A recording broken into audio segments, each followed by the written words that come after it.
নমস্কার, শেফালি রসনা রান্নাঘরে আজকে বানাচ্ছি ঝাল ঝাল কাঁকড়ার কারি। আশা করি সবার ভালো লাগবে। লাইক আর কমেন্টস করে জানাবেন কেমন হয়েছে।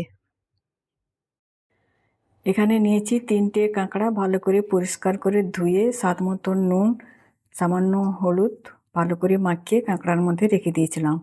আর নিয়েছি একটা পেঁয়াজ কুচোনো, একটা পেঁয়াজ বাটা, একটা টমেটো বাটা, 4টে রসুন কোয়া, 2 ইঞ্চি মতো আদা, 4টে কাঁচা লঙ্কা একসঙ্গে বেটে নিয়েছি।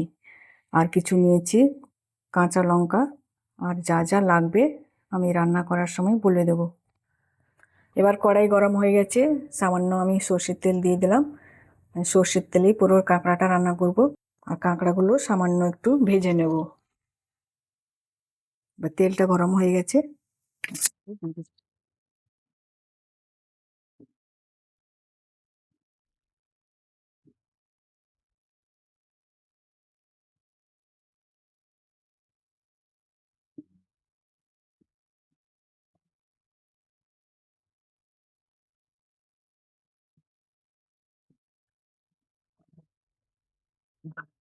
এবার আমি কাঁকড়াগুলো 2 মিনিট মতো ভেজে নিয়েছি। এবার আমি তুলে নিচ্ছি, বেশি ভাজবো না। এবার ওই কড়াইতে আর একটু তেল দিয়ে দিলাম মশলাটা করার জন্য। তেলটা গরম হয়ে গেলে আমি দেবো কিছু ফোড়ন। এর মধ্যে নিয়েছি একটা তেজপাতা, 2টো এলাচ, একটা শুকনো লঙ্কা, 2টো লবঙ্গ, সামান্য একটু জিরে, গোটা জিরে, আর ছোট একটা দালচিনি। তেলটা গরম হয়ে গেছে, আমি এবার ফোড়নগুলো দিয়ে দিচ্ছি।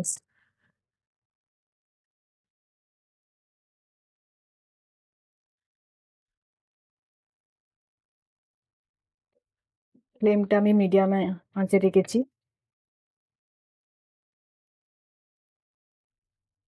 এবার আমি দিয়ে দেবো পেঁয়াজ কুচোনোগুলো।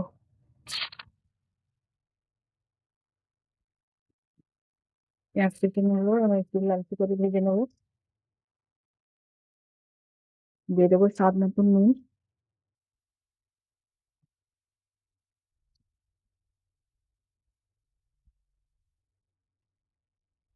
এবার দেবো 1/2 চামচ চিনি। চিনিটা পেঁয়াজের সঙ্গে ক্যারামেলাইজ হয়ে যাবে, তাহলে ঝোলের রংটা একটু লালচে দেখাবে। আরও একটু আমি ভেজে নেব পেঁয়াজটা। পেঁয়াজটা ভাজা হয়ে গেছে, আমি এবার দিয়ে দেবো বাটা পেঁয়াজটা।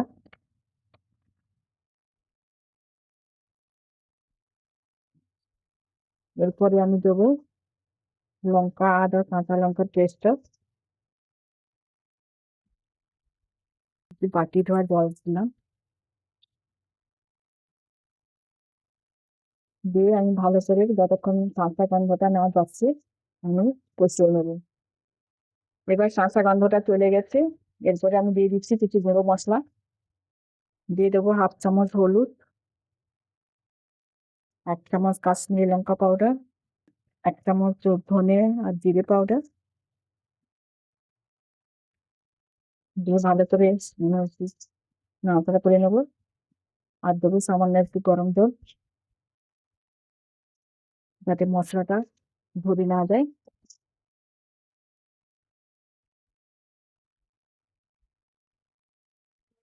এবার দিয়ে দিলাম টমেটো পেস্টটা।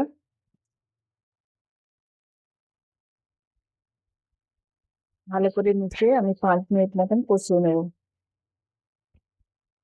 যত কষানো হবে গ্রেভির টেস্টটা আরো ভালো আসবে। এবার মশলাটা কষানো হয়ে গেছে, উপর থেকে তেলও ছেড়ে দিয়েছে। এবার আমি দিয়ে দেবো 3টে কাঁচা লঙ্কা গোটা, আর দিয়ে দেবো ভাজা কাঁকড়াগুলো।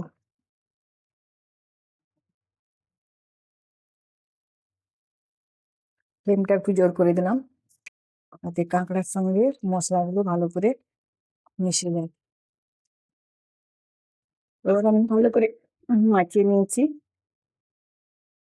মিশিয়ে গেছে সুন্দর কাঁকড়ার সঙ্গে মশলা। এর আমি দিয়ে দিচ্ছি কুচনো ধনেপাতা আর দেবো 1 চামচ ঘি।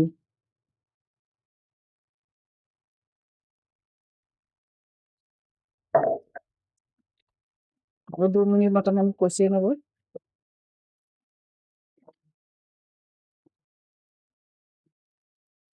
একটু ঢাকা দিয়ে দিচ্ছি। এবার ঢাকাটা খুলে নিচ্ছি। এবার তেলটাও ছেড়ে দিয়েছে। এবার আমি দিয়ে দিচ্ছি পরিমাণ মতন গরম জল।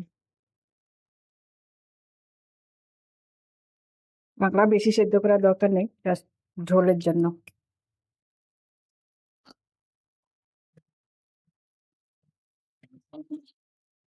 এবার মিশিয়ে আমি 5-6 মিনিট ঢাকা দিয়ে রান্না করে নেব।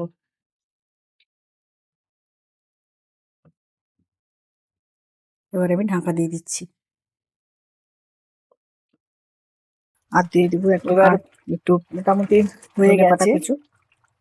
আমি বাটা গরম মশলাটা দিয়ে দিচ্ছি।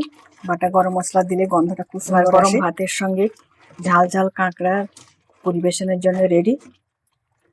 আপনারা সবাই ভালো থাকবেন। দেখার জন্য থ্যাংক ইউ।